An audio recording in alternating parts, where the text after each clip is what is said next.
Support for this podcast comes from Bed of Nails. Their acupressure products are amazing, and you can get a 15% discount when you visit humanamplified.com/episodes/099. I'm your host, Brandy Fleck, and this is Human Amplified. We're on a mission to revamp society by amplifying your humanity.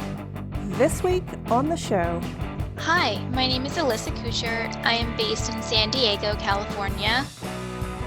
We are, born naked, so we have to dress ourselves no matter what for survival. We're always typically drawn to those specific pieces in our wardrobes that sort of make us really understand who we are. We can actually use fashion as a tool and as a healing modality. Today we're talking to Alyssa Couture, also pronounced couture, which is a French word for fashionable custom clothing. Her name is only fitting as she's a multifaceted fashion designer and energy worker who now focuses on being an advocate for healthy fashion. She says healthy fashion not only therapeutically supports the body, but it's clothing that awakens the soul and spirit. Alyssa is author of the book Healthy Fashion, The Deeper Truths, where she explains how we can go deeper into fashion as a holistic health practice that's not only good for us, but is also good for the planet. In today's episode, we talk why humans are drawn to fashion, its many roles in our lives, and how, as an industry insider, Alyssa has observed humanity heading toward a healthier fashion already. She breaks down for us all the ways in which fashion is connected to our holistic health, including our physical, spiritual, emotional, mental, and energetic bodies. Then, we shift into learning about Alyssa's background and life story, exploring everything from the influence of working in monasteries to how her spiritual awakening ties into the creation of her book. If you love a little bit of mysticism combined with Jungian psychology, this episode is definitely for you. We wrap up with advice for how you can start consuming healthier fashion, even while on a budget, and how as consumers we can actively help shift the fashion industry to the healthier end of the spectrum. While there's plenty of tangible advice, you also get plenty of philosophical food for thought. The overarching takeaway you'll leave this episode with is all areas of our lives impact all other areas of our lives. Something as enjoyable as fashion, or perhaps as stressful as fashion, depending on who you are, is connected to what it means to be human, with and on the planet Earth. For links mentioned in this episode, visit the show notes at humanamplified.com/episodes/099. Today, everybody, we are welcoming Alyssa Couture to Human Amplified. Alyssa, please introduce yourself to our listeners. Tell them a little bit about who you are and what you do. Yes. Well, my name is Alyssa Couture, and I am fashion author and fashion entrepreneur of Healthy Fashion Campaign. I produced a new book called Healthy Fashion, The Deeper Truths. And my line of work is very heavily involved in fashion. I do also do energy work, which sort of is in combination of my fashion work. Ooh. But my fashion work really is about fashion for health, fashion for the mind, body, and spirit. And it is an advanced, new age, metaphysical, and just modern approach to fashion, a very ultra modern approach to how we practice fashion, how we design and partake in fashion within the fashion industry and within our own wardrobes as fashion consumers. So what I really uh, like about my line of work is the way I have been able to develop concepts for the fashion industry and for fashion consumers so that we can take a new approach to fashion and see fashion in a new perspective. And that being treating fashion as an alternative health remedy, treating fashion as a form of medicine, as a form of spa-like treatment, something that can work to heal us, to make us feel and look healthy. And do a numerous amount of different things in the ways of our five bodies, our mental, emotional, spiritual, physical, and energetic bodies in relation to fashion. Mm, okay. I really love this approach. And gosh, we're going to dive so deep into this, but I just have to ask you about your name. So, like, it's so related to fashion. Do you get asked about it a lot, or how does that usually go for you? Tell us about it. Well, I do get approached and they say, people say, "Your last name is Couture, is that like a pen name?" And I say, Yeah. "No, I actually was born with Couture and it's pronounced Couture and Couture, the French fashion term for high fashion sewing, couture." Hmm. And so in college, I was uh, I was spoken to and as couture because that's how you say it in the fashion world. And when I grew up, living with a French Canadian father, who is born and raised in America, he called it couture. And so I've been raised couture, but then when I went into fashion school when I was a teenager, it all of a sudden was couture. So now I've been sort of battling how to pronounce my name, and I actually pronounce it both ways. Sometimes I pronounce it couture, and sometimes I pronounce it couture. That's awesome. I mean, gosh, do you think, like, the fact that this is sort of your life path and that you're in fashion, but this is also your name, what do you think about that? I do believe it was some sort of destiny, because when I was in a teenager, that's when it all started, my love for fashion. It was growing up in middle school and grade school, but it really started unraveling in junior and senior year of high school. And I didn't get approached a lot by my last name and it being Couture. Unfortunately, when you tell people your last name, Couture, people don't even, know what you're talking about most of the time. But if they see it in handwriting, then they'll say it. I wish I had gotten approached more about my name being, Mhm. a fashion term, but I haven't actually that much. But you see it on the internet, and when I meet people, Yeah. like yourself, it does get a little bit more approached in that way. Okay. All right. Well, very cool. And I have like so many questions for you. Let's just dive in to why do you think humans are so drawn to fashion in general? Let's start there for a foundation. Well, that's a really interesting question, actually. And I believe we are, born naked. So we have to dress ourselves no matter what, for survival, for function, for protection. And what we're drawn to more is the metaphysical, creative aspect, the emotional aspect, using fashion for comfort and for healing, using fashion for identity. Mm, People are drawn to fashion for the ergonomic perspective, the aesthetic, but also the functional perspective. Because when we wear clothing, it can hurt us or it can comfort us and mm, soothe us and treat the body well. And we have actually been bombarded, this fashion industry, with sacrificial fashion. And people are drawn to both sacrificial fashion or positive, healthy fashion. And sacrificial fashion is, you know, I'll say, for example, myself, growing up and wanting to be in trend and seeing a garment, but not taking into perspective that it itches or it pokes or it prods or it's pulling in certain areas of my body or it's scratching or it's just being annoying. So there's actually two types of fashion. There is fashion that is uncomfortable and really sacrificial because we're trying to look good, but we don't really feel good. mhm, And then we're also drawn to the fashion that is treating the body well, moving with the body, designed to help connect us to our soul and be grounded and feel at ease.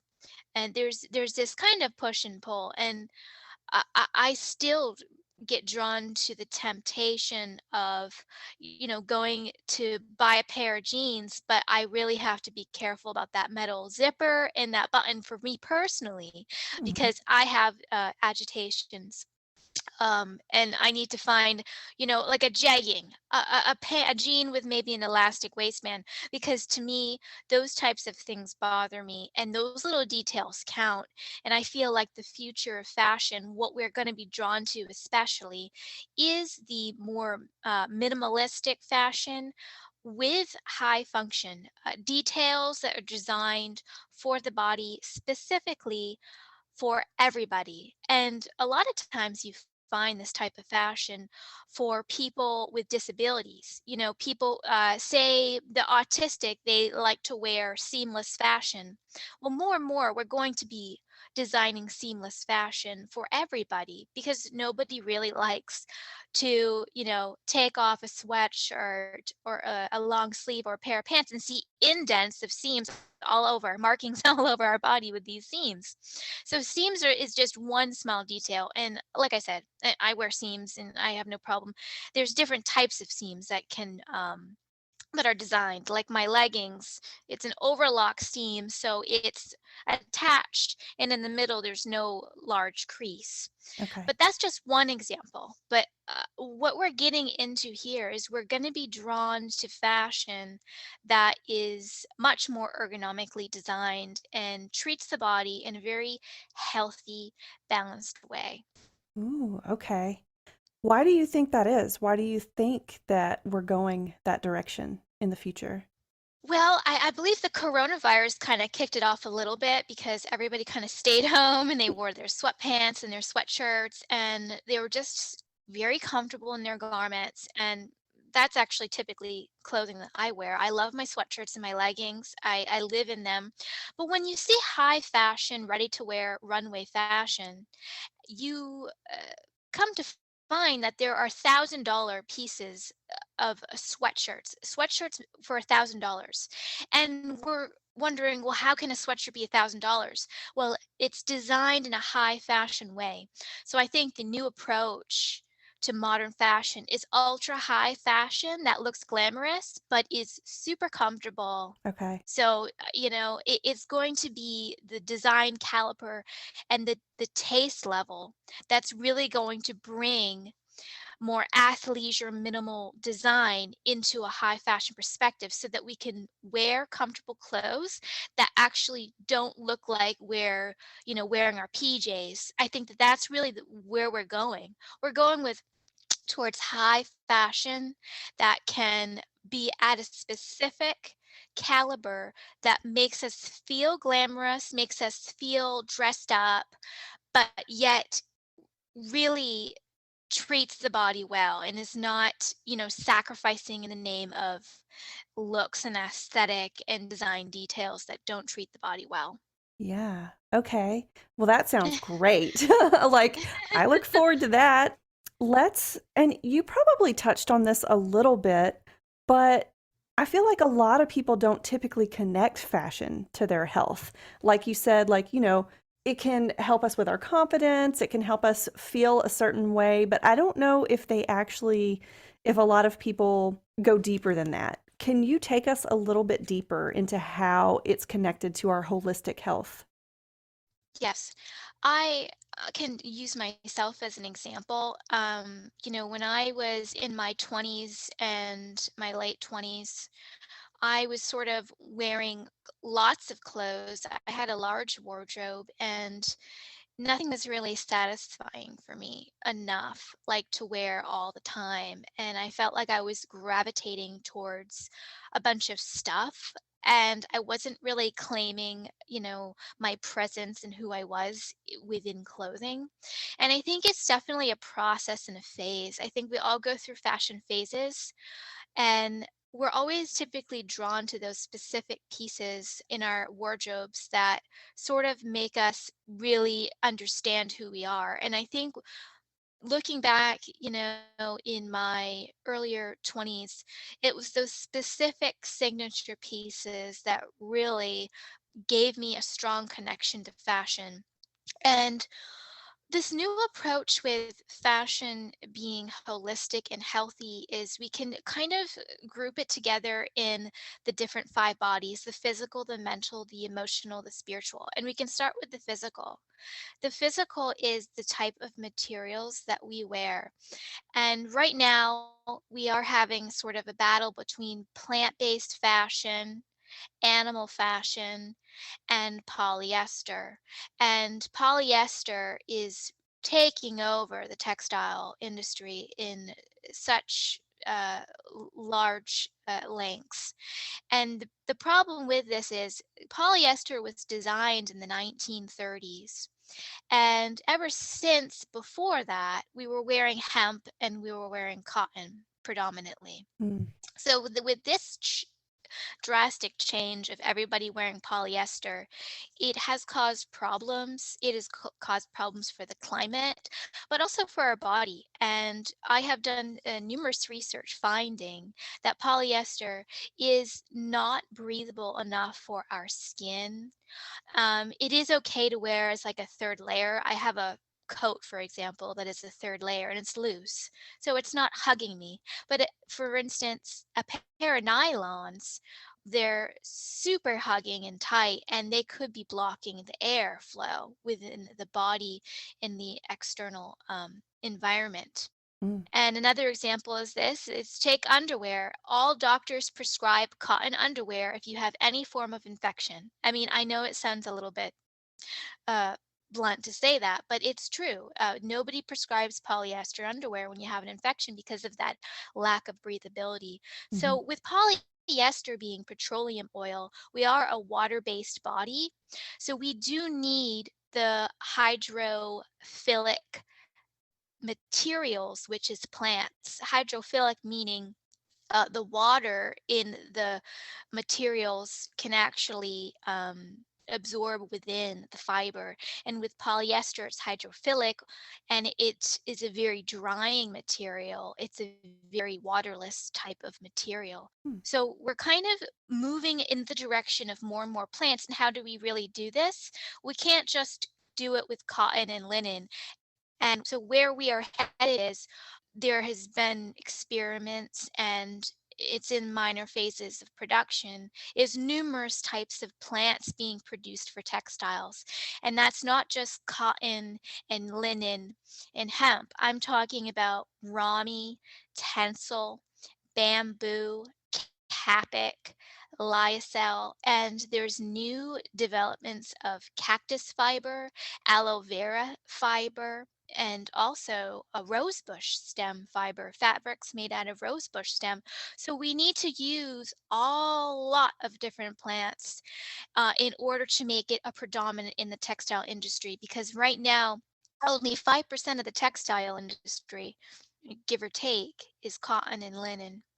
And you know 80 to 90 is polyester, and cotton and linen cannot clothe the entire world. That's why we need to bring in more and more plants. And I actually created a glossary in my book, 36 different types of plants, and we can google them and find fabrics in textile markets and even in clothing shops.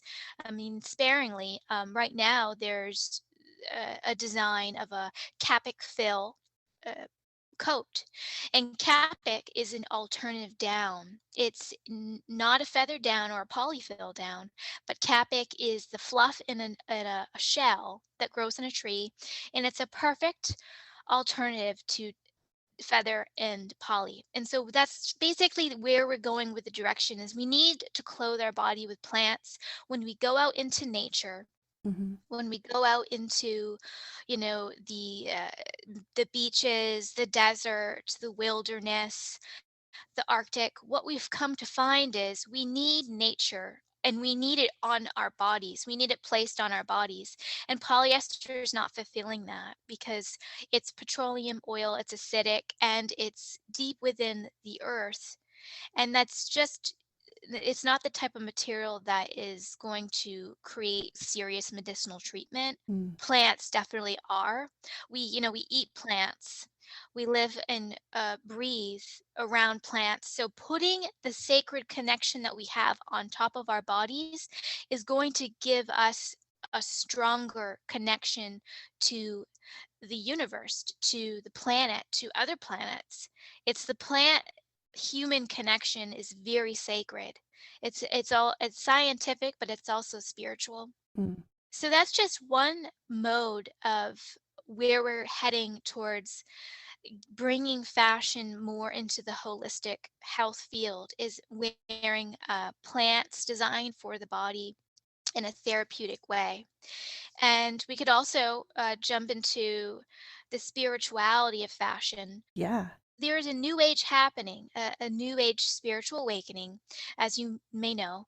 And this ascension is sort of it's end times on planet Earth. There's a battle between Satan and the divine realms, and creating more spirituality and divine action into our clothing, making clothing a spiritual activity.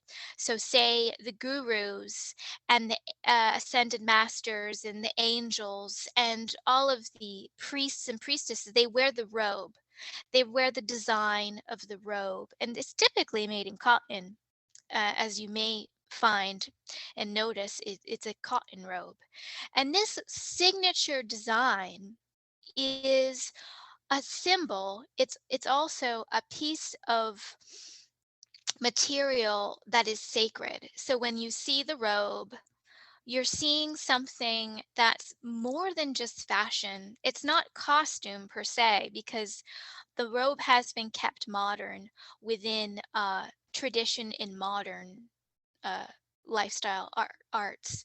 So, with that being said, the whole robe and design and the way it is being worn, it's a blessing onto the human being. So we wear clothes that bless us and bless others, and that is a spiritual act. It is a spiritual practice. So it's really hard to say, well, what fashion blesses us and what fashion doesn't. Well, it can go, it can be based on the material, it can be based on the color, as simple as a color, as simple as a design feature, um, and also the energy of the garment and the energy, because sometimes you can actually read fabrics and materials based on its aura, because everything is made up of energy. The material of the fabric and the design has a specific aura. So what we can do is see the difference between a divine sattvic material. There's two terms. There's sattvic in India, which is positive high vibration, and there's tamasic, which is toxic vibration and negative frequency.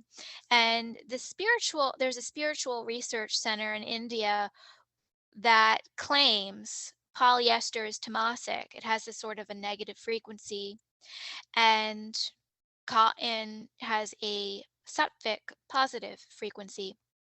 I don't know how much has been scientifically researched, but it appears that the plants do have a high vibration and a high frequency, and polyester, because it is made up of dead fossil fuels, it could very well have a more of a negative vibration. And to be able to explain what negative frequency or vibration is, it means so many different things to so many different people. So I'm just, being general about it, Sure. that we're dealing with fabrics and designs and materials that could actually hold a negative occult evil frequency versus a high frequency. And like I said, I wear polyester too, and I don't think it's the devil. Mm. I mean, I truly, I think it's kept us alive and it's comfort us.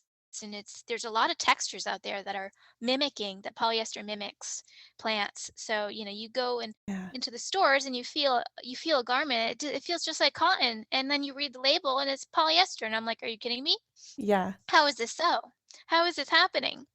But it had come to find out a lot of these polyester textile manufacturers are mimicking plants and plant-based fibers because that's what people really naturally want to wear. Yeah. It's just it's naturally more comfortable.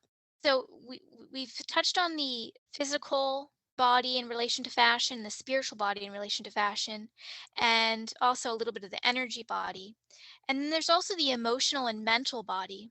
Mm. And so what basically that is there's two different things. We're talking about our materials in our garments throughout the day absorb residual motions that we release nonstop throughout the day. Okay. So we can actually use fashion as a tool and as a healing modality when we go to wear these garments, especially plants, because it's sort of a conductor of holding in these emotions because it's like a crystal.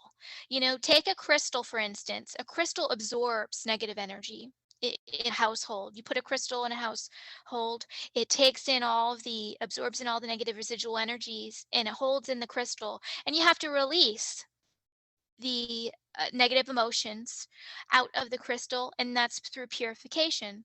And you can put it in the soil, you can run it underwater, you can put it through a bowl of sea salt water, you can put in the sunlight. There's various ways to release the residual emotions, but that's where our laundromat happens for fashion, is when we're washing our garments, we're actually washing away the emotions. We're washing away the residual energies that are constantly being absorbed into our garments. And this is a natural holistic healing process that we do day to day.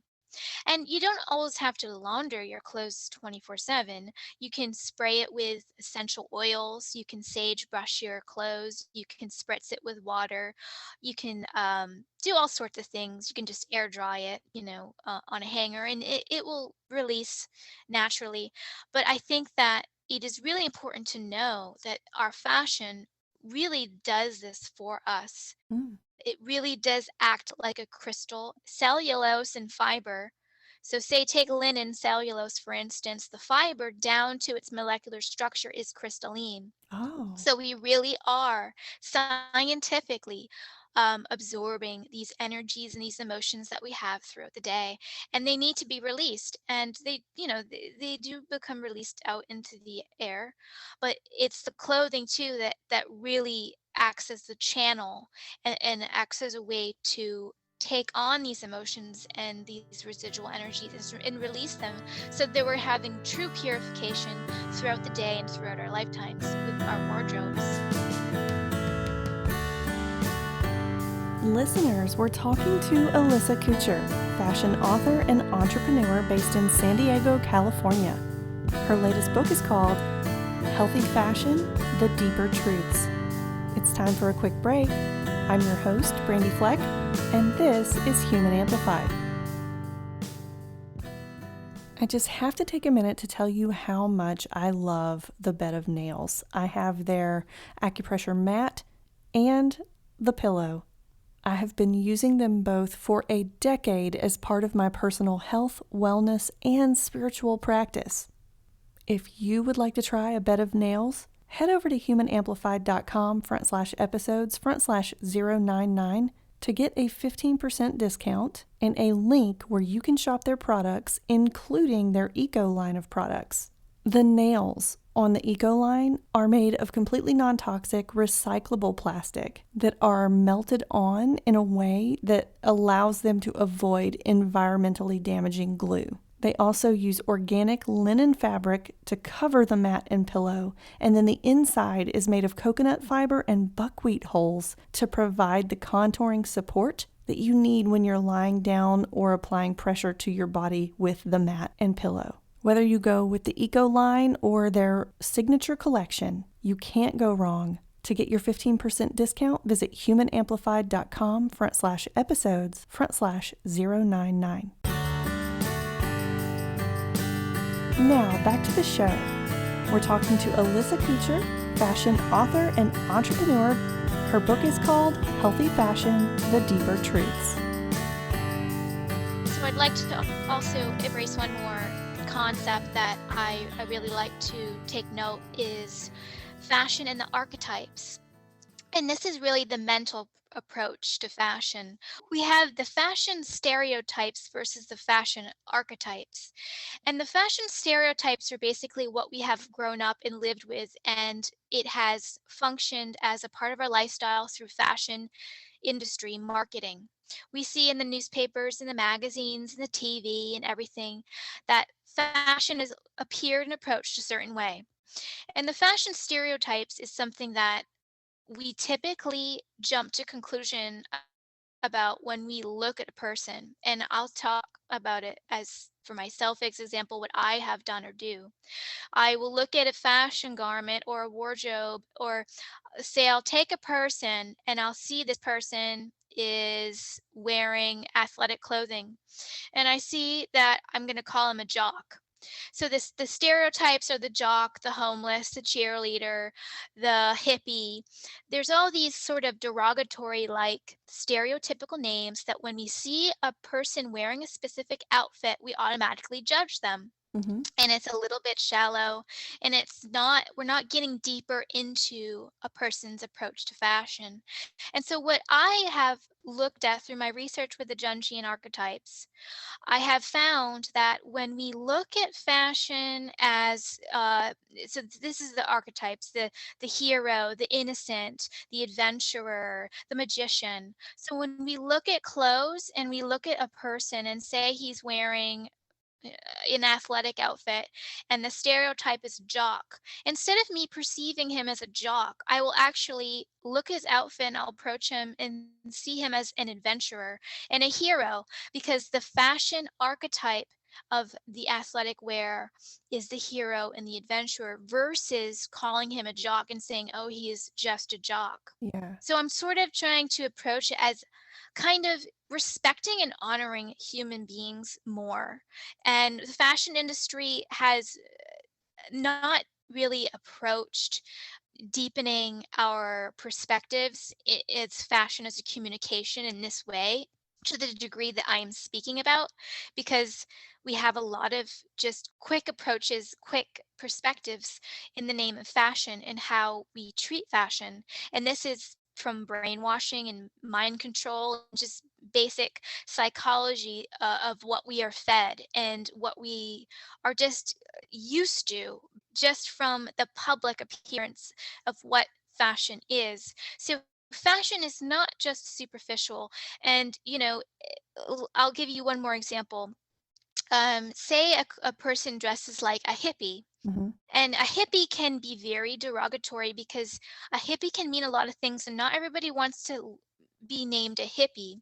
So I do it a lot, and I still do it. But I figured instead of calling the person a hippie, I can actually see through the clothing in a deeper way and call him an innocent because the opposite of a hippie or in bohemian clothing is the innocent, the free spirit, the innocent. Yeah. And I can look at that person and really channel what they're really trying to archetypically try to express within their clothing. Okay. This is amazing because I feel like when you become conscious of all the ways that the things you're doing in your human life are impacting your health, your wellness, and your existence, it's amazing and it's a lot and you can start to see all the connections between everything. So, thank you for those very helpful explanations. I think it's great. And since it was a lot of information, let's take a little break from like the technical aspect of things for a moment and talk about your life. Yeah, sure. Can you tell us your life story and how you arrived at the need for healthy fashion? Yes, I do have a little bit of a multi approach to fashion, and it's definitely a part of my lifestyle and what I have sort of grown through and have developed. And I'll start like when I was a teenager. That's really what sort of got involved in fashion. I would draw stick figures, fashion illustration stick figures that were totally awful.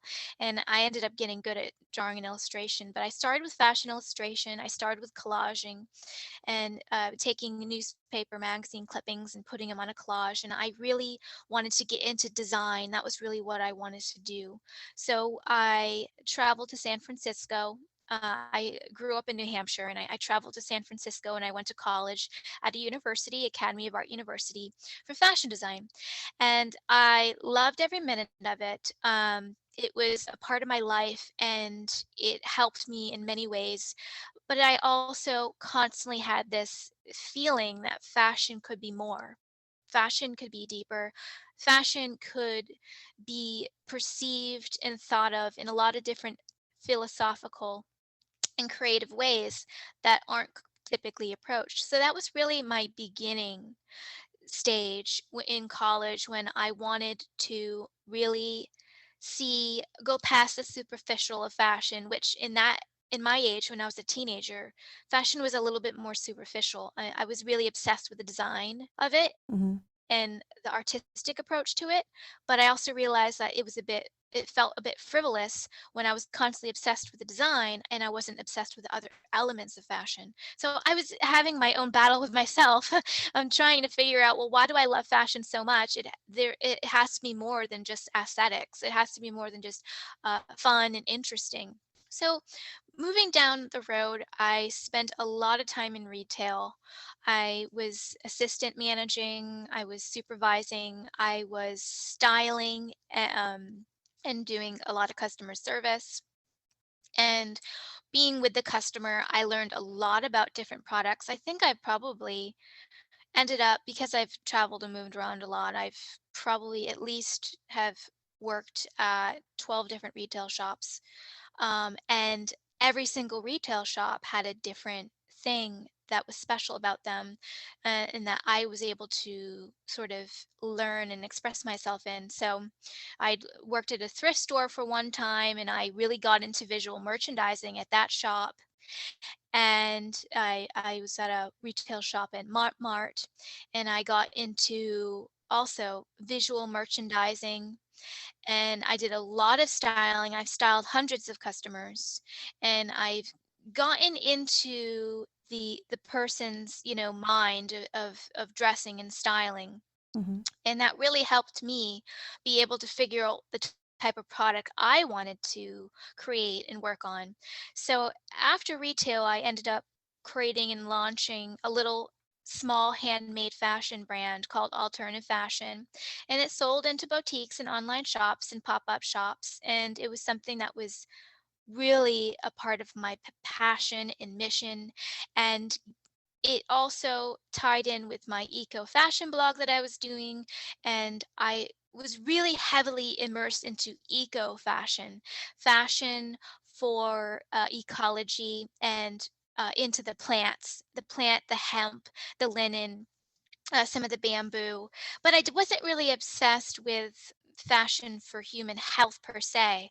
Yet because my product was super ergonomic and like modern and minimal, it just ended up being therapeutic and doing those things that I've been finally starting to really unravel in my book and work. Hmm. So on along with my fashion work and fashion career, I've developed collection after collection. I've been in runway shows. I was a attendant in the Saks Fifth Avenue talent search competition in 2015. That was really exciting.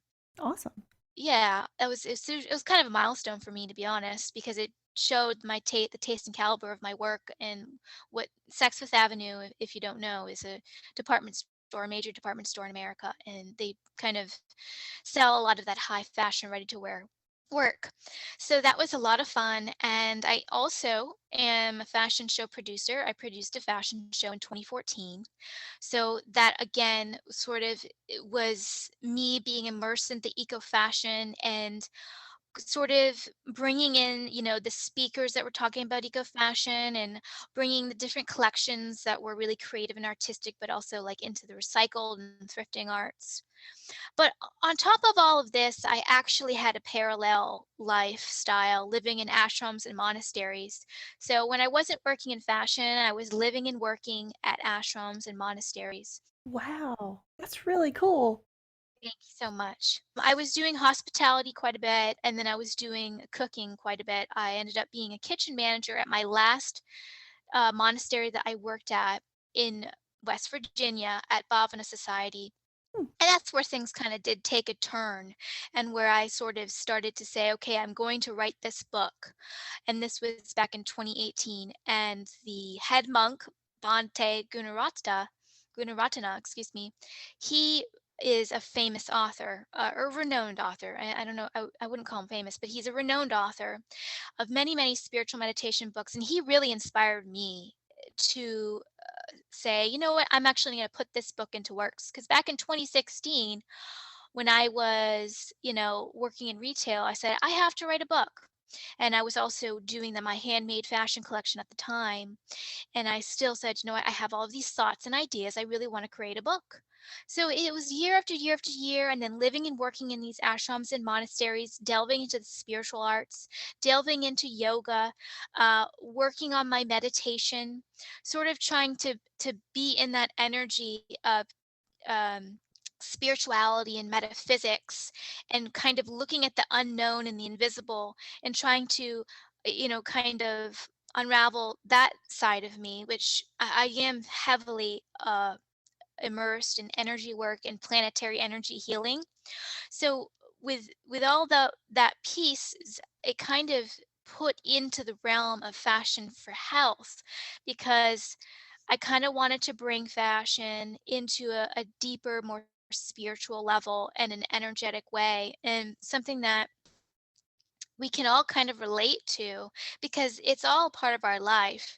So, being a dabbler of different things, and having different interests in herbalism, fashion, creative arts. I'm a fine artist as well. I've had a couple published works in fine art. Visited Mount Shasta, California, after I left the Bhavana Society, and after the monk had inspired me to write the book, I went to Mount Shasta. I started writing my book, and Mount Shasta is a beautiful energy vortex. The mountain is actually a extinct volcano, and it is one of the most powerful vortexes in California, in possibly the world. Hmm. And an energy vortex is basically connected to all of the energy grid lines around the entire Earth. And this massive vortex is sort of like a hub for the universe, for the universal energy to come through. It's literally, when you go to a vortex, you can feel it. And it's so powerful, the energy. This crystalline, pure energy is so powerful. You actually may start having emotions, strong emotions, like I have. I remember my first visit to Mount Shasta, I started bawling my head off. I was just crying.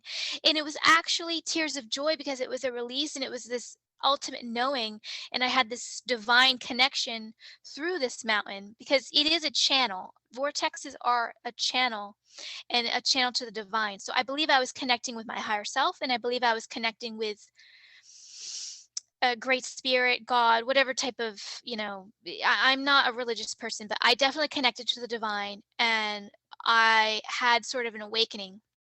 So this was leading me down the path of writing this book and sort of channeling it through my higher self, and knowing that these planet is not what it seems. There's something so much deeper going on in planet Earth, in the universe, and a lot of what we have to go through and live through in this world kind of dumbs everything down. It makes everything a little bit lower vibration, and just day-to-day living can be very consuming, and feel negative, because of what's going on with the destruction and the chaos and the wars, and all of the sort of evil stuff on the planet.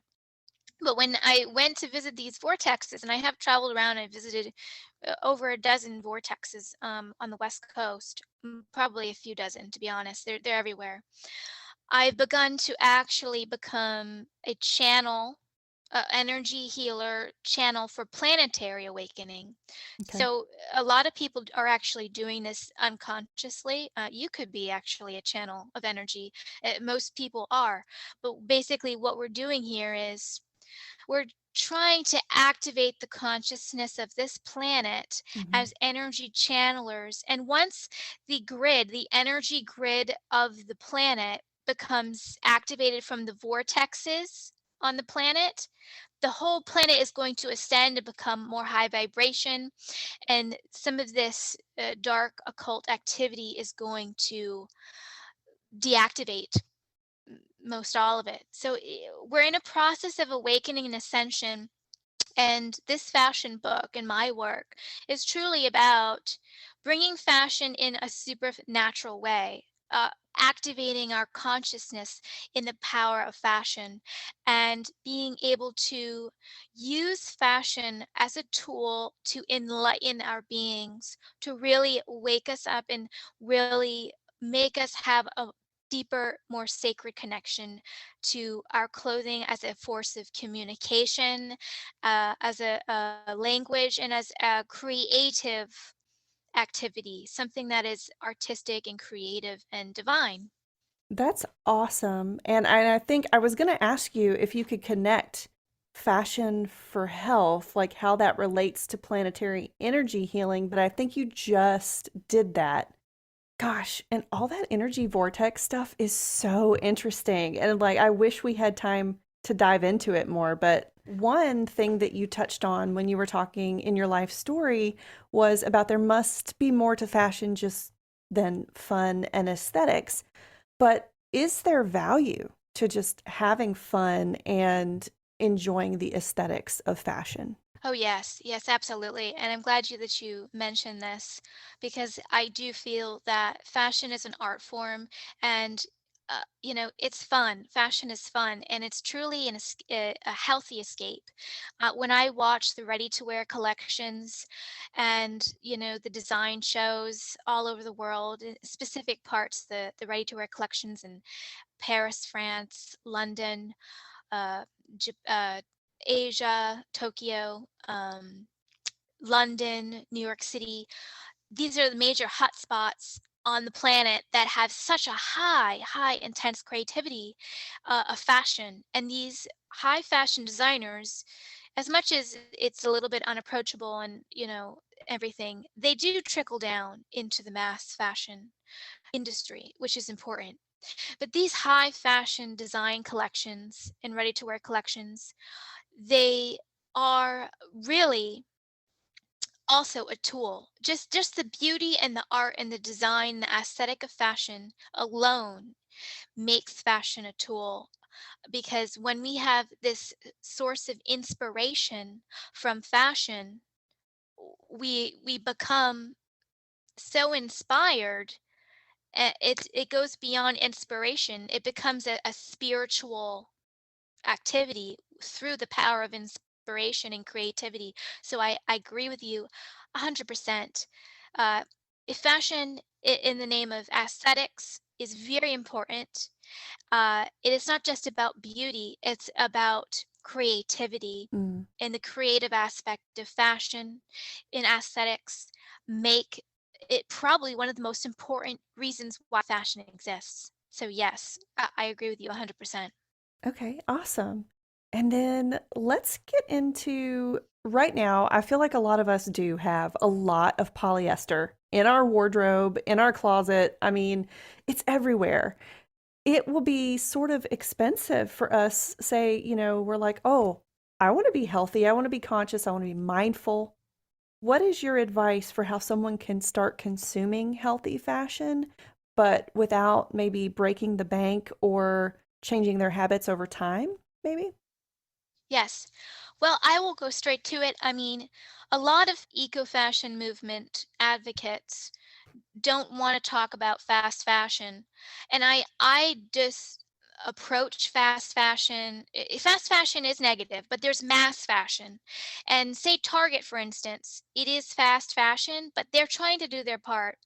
And some collections, there you can read on their tag, they have, organic, or some of their collections, they have capsule collections that are completely sustainable, or they try to be. So mass fashion is never going to go away because there's a population of 7 billion. However, if we reduce our wardrobes into plant-based, we'll find we don't need so much clothing Okay. because the pieces will become more meaningful to us. We're going to probably start downsizing our wardrobes a little by little. But Target, you can buy a sweatshirt at Target that's cotton, and it's super stylish. I mean, I have this sweatshirt I'm wearing from Levi's, and I think it was actually like $45. But like I said, you are also creating an investment when you do buy more investment worthy pieces. Um, I don't cater to specific markets saying, "Oh, just wear mass fashion, just wear high fashion." I think we can celebrate every single market, the mass fashion, the contemporary fashion, the high fashion, if you want to, if you have that type of budget, if you want to. But I think really what you have to focus on is going out into the markets and just picking clothes that really are comfortable, and, clothing that's going to be able to really cater to your needs and be versatile and sort of be more long term. And you can judge it by, you know, how you approach fashion.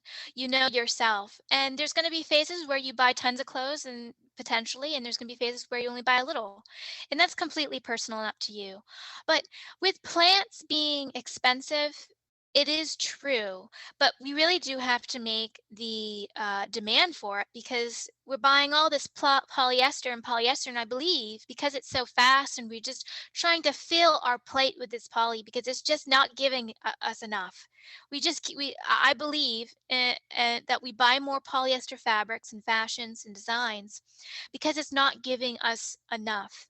If we went into, say, a boutique and it was 100% plant-based, you would see a completely different approach.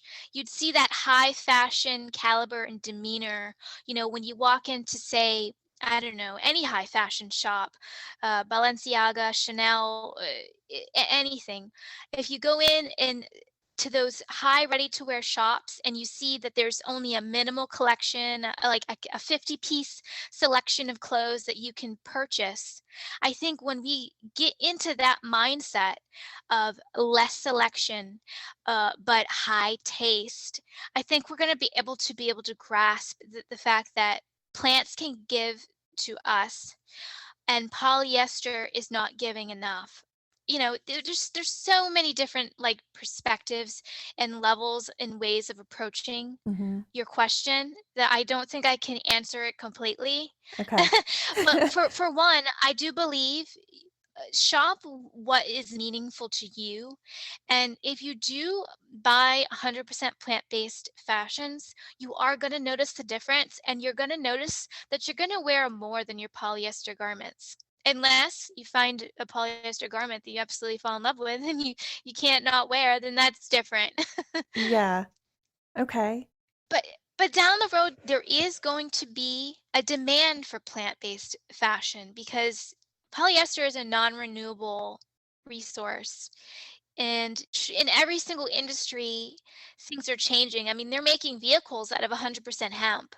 They're making car tires out of dandelion roots. The rubber, instead of the petroleum, they're using dandelion roots to create car tires. I mean, there's just a new dimension of where we're going on this planet, and being able to cultivate and harness the plants it's going to feed our soul, it's going to feed the economy, it's going to bring all of the underdeveloped countries and make them more advanced. It's going to do so many different things.